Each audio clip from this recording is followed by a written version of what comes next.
Hello friends, स्वागत है आप सभी का आपके अपने चैनल बेस्ट ऑडियो बुक्स में। दोस्तों, आज हम फिर से लियो टॉल्स्टॉय की एक और स्टोरी सुनने जा रहे हैं जिसका नाम है अ जस्ट जज, यानी कि एक समझदार जज। तो चलिए शुरू करते हैं कहानी। बहुत पहले की बात है। अफ्रीका में एक देश है अल्जीरिया। वहाँ पर एक राजा रहता था जिसका नाम था बॉकस। उसने सुना था कि उसके राज्य में एक समझदार जज रहता है जो झट से दूध का दूध और पानी का पानी कर देता है, यानी कोई भी निर्णय वो आराम से कर देता है। कोई भी मुजरिम उसकी पैनी आंखों से बच नहीं सकता है। उसकी ख्याति दूर दूर तक फैली थी। एक दिन राजा ने सोचा कि मैं भेष बदल कर जाऊंगा और उस जज की परीक्षा खुद लूँगा। तो राजा घोड़े पर सवार होकर जज के शहर की ओर चल देता है। शहर के मुख्य दरवाजे पर उन्हें एक भिखारी मिलता है जो थोड़ा अपंग डिसेबल्ड होता है। राजा ने उसे कुछ पैसे दिए जब उसने पैसों की मांग करी और वो आगे चलता है तो भिखारी ने राजा से विनती की कि मैं चल नहीं सकता, प्लीज़ मुझे अगले चौक तक छोड़ दो। राजा ने भिखारी को घोड़े पर बैठाया और शहर के चौक पर पहुंचने के बाद राजा ने भिखारी से उतरने को कहा। तो उस भिखारी का एकदम टोन ही चेंज हो गया। उसने कहा, मैं क्यों, तुम उतरो, ये घोड़ा मेरा है। भिखारी ने ऐसा कहा और देखते देखते वहाँ पर लोगों की भीड़ इकट्ठी हो गई। घोड़ा किसका है इसका निर्णय जज साहब करेंगे, लोगों ने कहा। राजा और भिखारी को जज के पास ले जाया गया। कचहरी में काफ़ी भीड़ जमा थी और जो जज था वो बारी बारी से लोगों को बुला रहा था। सबसे पहले जज ने एक लेखक और एक किसान, यानी एक राइटर और एक पेसेंट को बुलाया। उनके पास एक वुमेन थी, उनके साथ एक वुमेन थी। लेखक और जो किसान दोनों उस महिला को अपनी पत्नी होने का दावा कर रहे थे।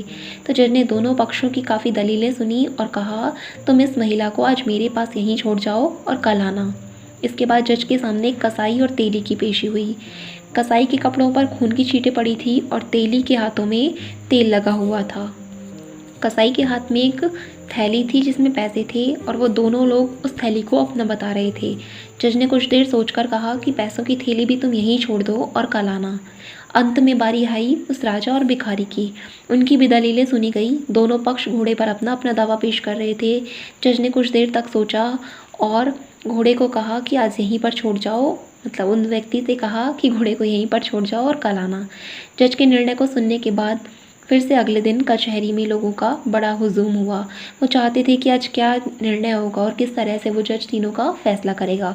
तो सबसे पहले बारी आई उस लेखक और किसान की। तो उस जज ने कहा, ये महिला आपकी पत्नी है। उस राइटर से कहा, तो आप इसे ले जा सकते हो। और जज ने लेखक से कहा और उसने ये भी कहा किसान को 50 कोड़े लगाए जाएं, यानी उसने ऑर्डर दिया कि जो वाइफ है वो राइटर की है तो वो उसे ले जा सकता है और किसान जो कि झूठ बोल रहा था उसे 50 कोड़े लगाने का हुक्म दिया गया। इसके बाद बारी आई अब कसाई और तेली की। जज ने कसाई को बुलाकर कहा, लो ये पैसों की थैली तुम्हारी है, और साथ में उन्होंने तेली को भी 50 कोड़ों की सजा सुनाई। अब अंत में जज ने राजा और किसान को बुलाया और कहा, क्या तुम अपने घोड़े को 20 घोड़ों के बीच में से पहचान पाओगे? तो राजा ने दोनों से पूछा और दोनों ने उत्तर दिया, हाँ। एक एक करके जज दोनों को अस्तबल में ले गए। दोनों ने घोड़े को सही सही पहचाना। कुछ देर गहरे सोच विचार के बाद जज ने राजा को बुलाकर कहा, ये घोड़ा आपका है, आप इसे ले जा सकते हैं। साथ में उन्होंने भिखारी को 50 कोड़ों की सज़ा सुनाई। घर जाते वक्त राजा भी जज के पीछे पीछे चलने लगा। राजा को देखकर जज ने पूछा, क्या आप मेरे निर्णय से असंतुष्ट हैं? क्या आपको ये निर्णय सही नहीं लगा? तो राजा ने कहा, जनाब मैं बिल्कुल संतुष्ट हूँ, पर मैं ये जानना चाहता हूँ कि आप इन निर्णयों पर कैसे पहुँचे। तो जज थोड़ा सा स्माइल किया और उसने कहा, ये बहुत आसान था। सुबह सुबह मैंने महिला से दवात में स्याही भरने को कहा। महिला ने इस काम को बहुत तरीके से कर दिया, जिससे मुझे लगा कि वो एक लेखक की पत्नी ही होगी, क्योंकि वही इस काम को अच्छे से कर सकती थी, क्योंकि वो इसकी आदी थी। जहाँ तक पैसों की थैली की बात है, मैंने सोते वक्त उन सिक्कों को पानी के एक बर्तन में डाल दिया। सुबह देखा तो पानी में कोई तेल नहीं दिखा। अगर तेली के पैसे होते तो पानी पर ज़रूर कुछ तेल तैरता। इससे लगा कि पैसे कमाई कसाई के होंगे और मैंने ये पन्नी उसे लौटा दी।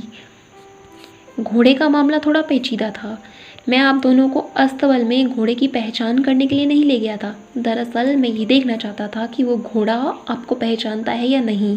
जब आप घोड़े के पास गए तो घोड़े ने अपना सिर हिलाया और गर्दन आपकी ओर घुमाई, जबकि भिखारी को देखकर घोड़े ने अपनी एक टांग ऊपर उठाई, जिससे मुझे पता चल गया कि घोड़े का सही मालिक आप ही हो।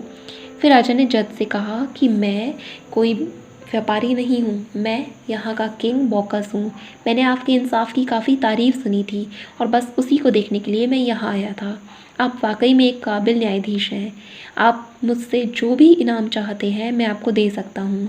तो जज ने बहुत ही विनम्रता से कहा, मुझे कोई इनाम नहीं चाहिए। राजा ने मेरी प्रशंसा कर दी, मेरे लिए यही सबसे बड़ा तोहफ़ा है। दोस्तों, ये थी हमारी आज की story. I hope you like it. Thanks.